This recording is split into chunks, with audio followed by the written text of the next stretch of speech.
Have you noticed that when you're young, people ask you ridiculous questions like, what do you want to be when you grow up?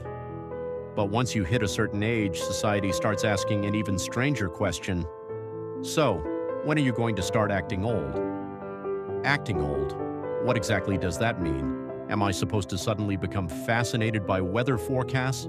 Should I spend my afternoon standing at the window reporting suspicious squirrel activity to the neighborhood? Am I required by law to own 17 identical cardigans and complain that music hasn't been good since 1987? Because if that's the job description, I may have missed the orientation meeting. The funny thing about aging is that people treat it like a software update nobody asked for. One day you're young, adventurous, and spontaneous.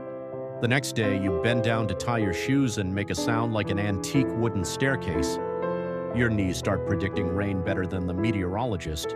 You walk into a room and completely forget why you're there. Then 5 minutes later, while brushing your teeth, you suddenly remember something embarrassing you did in 1994. Your memory becomes a strange roommate. It won't tell you where you left your glasses, but it will happily replay every awkward moment you've ever experienced, at full volume, at 2 a.m., and let's talk about birthdays. When you're 5 years old, adding a year feels like winning the lottery. When you're 25, it's exciting. At 45, you're cautiously optimistic. At 65, you blow out the candles and secretly wonder whether the fire department should be notified first. But here's the truth nobody talks about enough. Getting older isn't the problem. The problem is believing that getting older means getting smaller. Smaller dreams, smaller adventures, smaller laughter, smaller possibilities. And that's nonsense.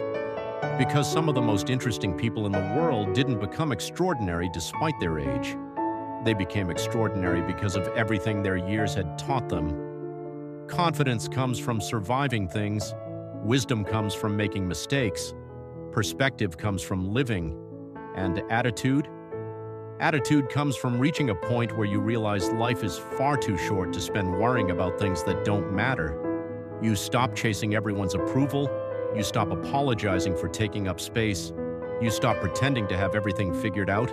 And strangely enough, that's when life starts getting really good. So today we're talking about aging with attitude.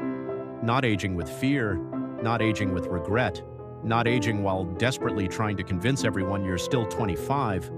We're talking about aging with humor, confidence, curiosity, and enough wisdom to know that growing older is not the end of the story.